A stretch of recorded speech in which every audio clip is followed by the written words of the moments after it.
From peels to paste, let's make some tomato paste using our peels. I have a 5-tray dehydrator and I've got them stuffed full of peels. I did put them on parchment paper so the staining isn't so bad. Let's give that a try and get them dried. Dehydrator set to 110 and we've got it on for 12 hours. Let's see what happens. Tomato peels were in the dehydrator for 12 hours. 5 trays worth.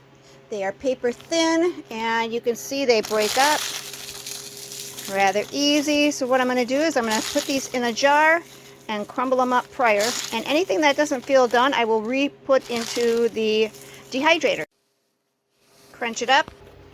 Grind it up. Make sure it's completely dry. Let's make a paste.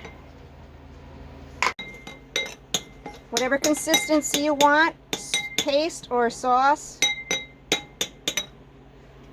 And there you have it.